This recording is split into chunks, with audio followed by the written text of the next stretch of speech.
Olá! Nessa semana tivemos a realização de forma presencial de um dos maiores eventos de games do mundo, a Tokyo Game Show, em Chiba, aqui do ladinho da capital japonesa. Eu estive por lá e vou contar aqui algumas das novidades. Teve ainda a divulgação de um levantamento do governo japonês sobre a quantidade de pessoas com mais de 100 anos. E uma boa notícia: em breve o Japão deve reabrir as portas aos turistas. Esta semana foram retiradas algumas exigências e, aos poucos, o governo japonês vai afrouxando as medidas de controle de fronteiras. Eu sou Everton Tobassi e estarei aqui todo final de semana para fazer um resumo das notícias mais relevantes. Neste segundo episódio do Giro pela Ásia, você confere os destaques da segunda semana de setembro. Um oferecimento Cantinho das Artes, o lugar certo para quem procura por canecas personalizadas no Japão. E Happy Okinawa Rent-A-Car. Alugar um carro em Okinawa nunca foi tão fácil e barato. O Japão está registrando um número sem precedentes de casos de sífilis este ano, tendo já ultrapassado o total de 2021. A sífilis é uma infecção bacteriana transmitida principalmente por contato sexual. As pessoas com a doença podem não apresentar sintomas ou ter sintomas que desaparecem em pouco tempo. Se não forem tratados, os pacientes poderão desenvolver problemas cerebrais ou cardíacos graves. Então é muito importante aí fazer os testes. Segundo o Instituto Nacional de Doenças Infecciosas do Japão, 8.155 casos foram relatados entre janeiro e 4 de setembro passado. O número representa um aumento de 70% em relação ao mesmo período de 2020 e é o maior desde que dados comparativos começaram a ser disponibilizados em 1999. Se os casos continuarem crescendo no atual ritmo, o total anual poderá ultrapassar aí a marca de 10 mil casos. O professor associado da Universidade de Kobe, Katsumi Shigemura, que supervisiona medidas contra a sífilis na Associação Japonesa para Doenças Infecciosas, disse à NHK que relações sexuais desprotegidas aumentam o risco de infecção. Bom, não é nenhuma novidade, né?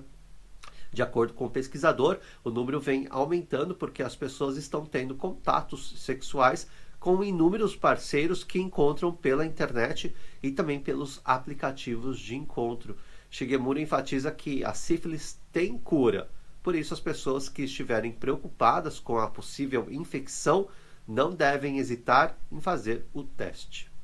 E o governo do Japão se prepara para afrouxar ainda mais os controles de fronteira relacionados ao coronavírus já no mês que vem, em outubro. No dia 7 de setembro passado, o governo amenizou as medidas, aumentando o limite de entradas diárias no país de 20 mil para 50 mil. Passou também a permitir que todos os turistas que chegam ao Japão possam contratar pacotes aí de viagens sem guias. Então já não é preciso também o teste negativo para a Covid-19, caso a pessoa tenha ao menos 2 doses da vacina. O governo japonês agora planeja afrouxar ainda mais as medidas, tendo em vista o declínio no número de novas infecções no país. Além disso, há a expectativa de que a depreciação do iene ajude a atrair mais turistas estrangeiros. O Japão está bem atrás aí da Europa e dos países da América. O governo agora se movimenta para retirar o limite diário de entradas no país e permitir que turistas estrangeiros viajem de forma independente pelo Japão. E também estão em andamento preparativos para a retomada do esquema de isenção de vistos de curta duração para visitantes de cerca de 70 países e territórios, caso fiquem no Japão por 90 dias ou menos. O número de centenários no Japão passou de 90 mil pela primeira vez, segundo dados divulgados pelo Ministério da Saúde. O número chegou a 90.526 na quinta-feira, dia 15, quando foi comemorado o Dia do Idoso. É um recorde pelo 52º ano consecutivo. Outra comemoração ocorrerá nesta segunda-feira, amanhã, dia 19, que é o feriado do Dia de Respeito aos Idosos. Houve um aumento de 4.016 centenários em relação ao ano passado. Eles eram apenas 153 em 1963, ano em que foi promulgada a Lei de Previdência Social do Idoso, e o número não parou de crescer desde então. Cerca de 90% desses centenários são mulheres.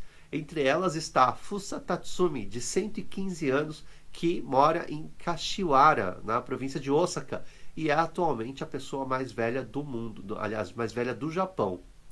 O homem mais velho é Shigeru Nakamura, de 111 anos, e ele mora em Jinsekikogen, na província de Hiroshima.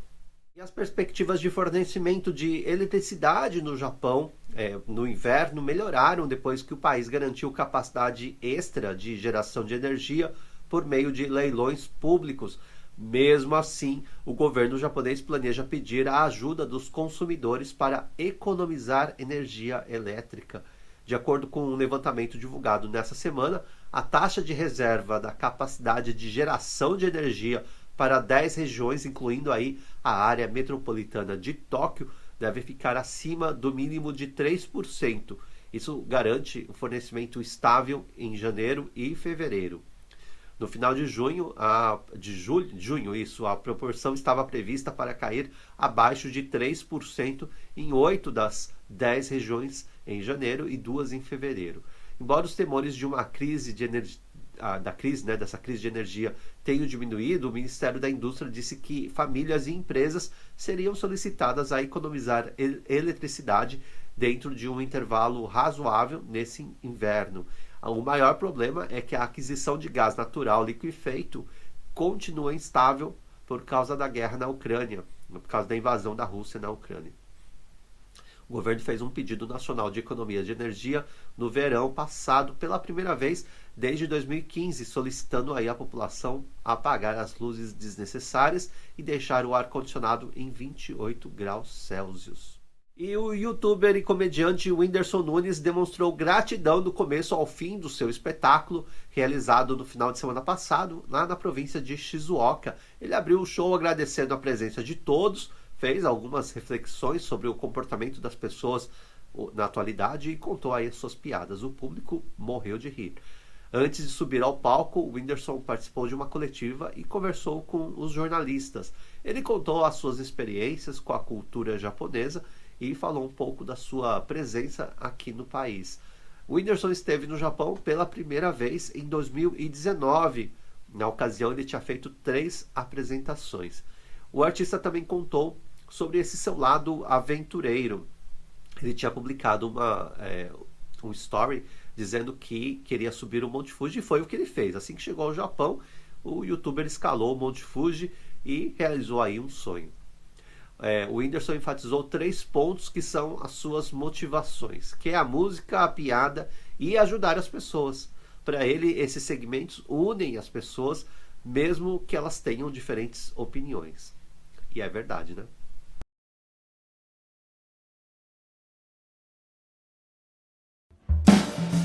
Você está ouvindo Giro pela Ásia com Everton Tobassi.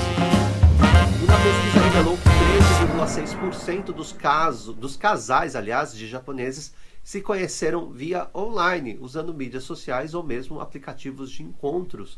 O levantamento do Instituto Nacional de População e Pesquisa de Previdência Social abrange os casais que se uniram entre julho de 2018 e junho de 2021.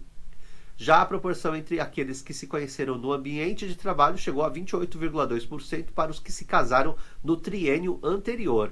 E nesse triênio seguinte, que foi a pesquisa, o período da pesquisa, 21,4% para os que se casaram nesse período aí. A equipe do Instituto acredita que os resultados sejam atribuíveis à pandemia de coronavírus, durante a qual muitas pessoas passaram a maior parte do tempo em casa, inclusive trabalhando. E depois de um hiato de 2 anos, a Tokyo Game Show abriu as portas novamente aos visitantes no Centro de Convenções Makuhari Messe, em Chiba. O evento é considerado aí um dos maiores do mundo na área de jogos e deve atrair um público de pelo menos 150 mil pessoas até hoje. Dia 18 é o dia que eu estou gravando esse vídeo, aliás, esse podcast. e é o último dia do evento, né? Os destaques são as tecnologias para metaverso e realidade virtual, além, claro, dos títulos mais recentes que devem chegar aí ao mercado. Por causa da pandemia de coronavírus, os 2 últimos eventos foram realizados de forma online. Dessa vez, cerca de 600 empresas e organizações de 37 países, incluindo aí as gigantes japonesas Capcom e a Square Enix, estão participando do evento. Apesar de reabrir ao público, algumas das exposições ainda podem ser acessadas de forma online. Hideki Hayakawa, o chefe da organização do evento, disse na abertura que as pessoas passaram a reavaliar o valor intrínseco dos jogos durante a pandemia, pois eles servem aí como ferramenta de comunicação. Ele disse assim: queremos que as pessoas aproveitem a emoção dos jogos, tanto no mundo real quanto online. Bom, e a palavra do momento é metaverso. Ela entrou na moda aí na indústria dos jogos e vem ganhando espaço à medida que mais empresas e desenvolvedores de jogos começaram a ver o potencial de negócios de um mundo virtual, que permite aos usuários experimentarem compras, participarem de eventos e se comunicarem de qualquer lugar.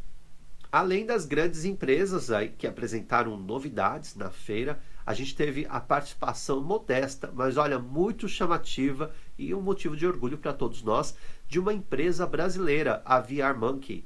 O Pedro Kayat, presidente da empresa, ele estava muito feliz com os resultados. E ele me contou que volta para o Brasil já com possíveis contratos. Olha que bacana. A VR Monkey levou aí para o Tokyo Game Show um dos seus carros-chefes, que é um jogo de corrida no estilo Mario Kart, para a realidade virtual. Os gráficos são perfeitos, os cenários são vibrantes, os personagens são muito engraçados e o nome do jogo é Galaxy Kart VR.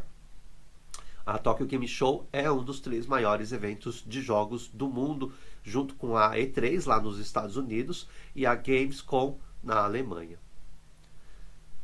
Bom, esse foi o Giro pela Ásia. Se você gostou desse programa, por favor, ajude a divulgar. E não se esqueça de curtir e de compartilhar também. Muito obrigado. Te vejo na semana que vem. Para continuar produzindo conteúdo gratuito e de qualidade, apoie o nosso projeto curtindo, compartilhando e deixando comentários nas nossas redes sociais.